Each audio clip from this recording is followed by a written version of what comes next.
We're going in 5, 4, 3, 2, 1.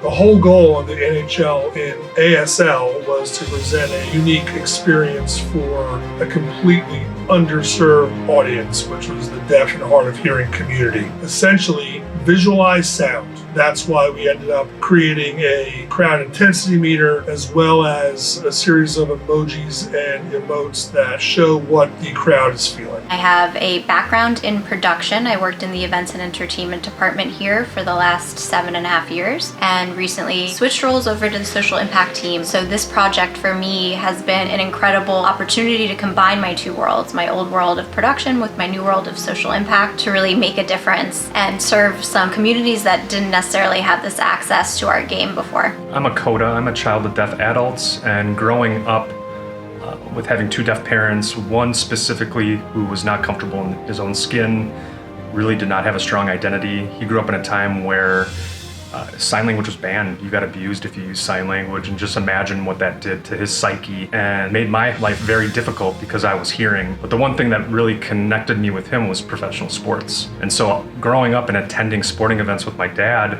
he'd always ask me what was being said. And so I sort of interpreted growing up, and little did I know that that would be the inspiration behind PXP. In 2021, I connected with Paula Karuba with the NHL, and then we sort of went on some mini dates over the course of 6 to 9 months, and he got to know what I was about and my why, and got to understand our reasonings on creating this company and how to elevate the sporting experience for deaf and hard of hearing fans. So when Bryce and I started to kick around this idea of actually doing play-by-play, which is the name of PXP, and taking it from just interpreting to something that is by the deaf and for the deaf community, it really started with an idea, but it takes a million different people that are here with us tonight with their fingerprints on this to actually bring it to life. And so I'm really grateful because the partnership that started with just a couple of people has now turned into a number of 20, 30, 40 people working on the same project.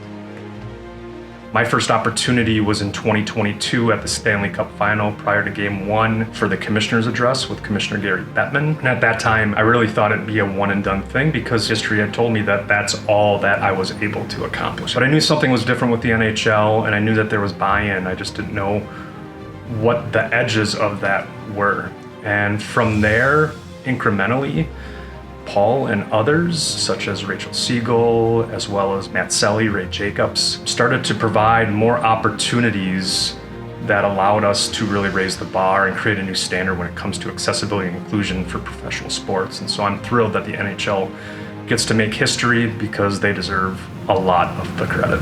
Coming from a production background, I knew the challenges we'd have to face from a production workflow standpoint. And we essentially had to reinvent the wheel a bit in terms of how we were communicating with the talent, considering that we have our deaf talent. And usually a producer would be in the ear of talent, communicating with them throughout the night on the ins and outs. And we had to come up with a new system that involved our interpreters being the middlemen between the talent and the control room. I think one of the interesting parts of this show was the communication that was needed between myself and Noah and Jason prior to going on air. What I tried to do was to have pre-game meetings to go over the game plan and really hammer home, this is what's going to happen when we go on air. Our pregame is 10 minutes long before the puck drop. We need to hit this point, that point. We're going to show you these B-roll clips of McDavid or whoever, and really fine-tune what we were going to do when we came on air. One of the other components that Rachel and I chatted about from day one was realizing that when a referee comes over and makes the call of a penalty, that call is inherently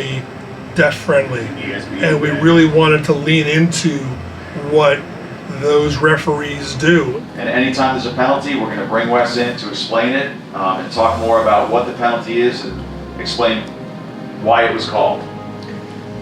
During those meetings, I would make sure that I was asking their opinion on what they wanted to see also and what they thought was important.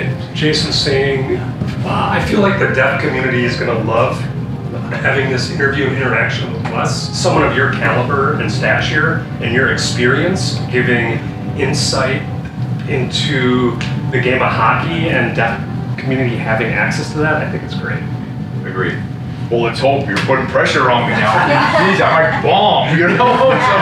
So. Bryce would be right next to me, or Megan, signing what I was saying, vice versa. They would speak to me, signing as they were speaking, and Bryce would be talking as they were signing. We're going to welcome in Wes McCauley for a little bit of analysis on what that just was, and I'm curious what your perspective is. Could you expand on that for the deaf community?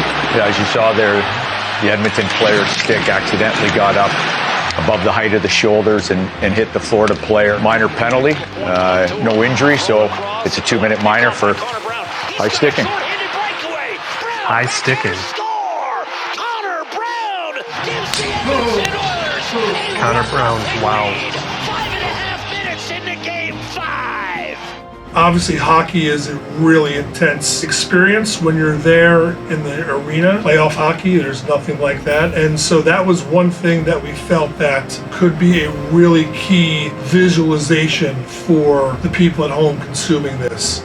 You know, how can we showcase the ebbs and flows of a crowd? How can we visualize a great goal and people cheering? How can we show agony of a goal that's almost happens, or moment on the ice where the pictures don't always tell the story, and oftentimes the sound is what really sort of, you know, brings different pictures together. And so that's why it was really important for us to really visualize sound. It's amazing to see Noah and Jason, who have never been on screen before. They're their first ever deaf broadcasters, and they're complete and utter naturals. And I think it's so easy for people that do not see the behind the scenes to not really understand the toll it takes for them and for everyone on staff, but how they understand promos, how they understand countdowns. They might have a great idea that they have to wrap up quickly. And for them to be fast learners and to be nimble and really go with the flow, it's really made this such a cohesive and holistic experience.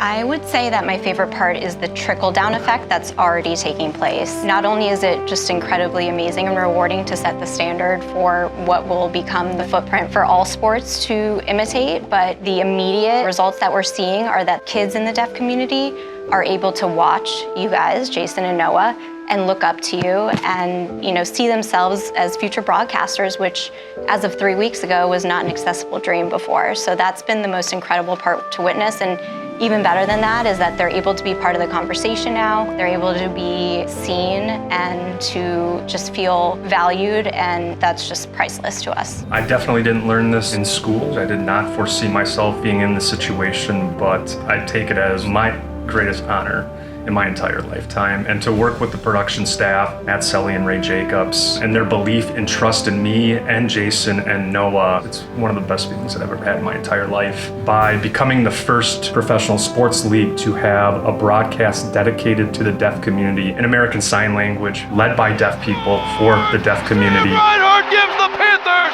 a 2-1 lead! It's groundbreaking, it's historic, but it really does align with what they have shown us for the past several years, is that they care about accessibility. And I think others should see how special this league truly is.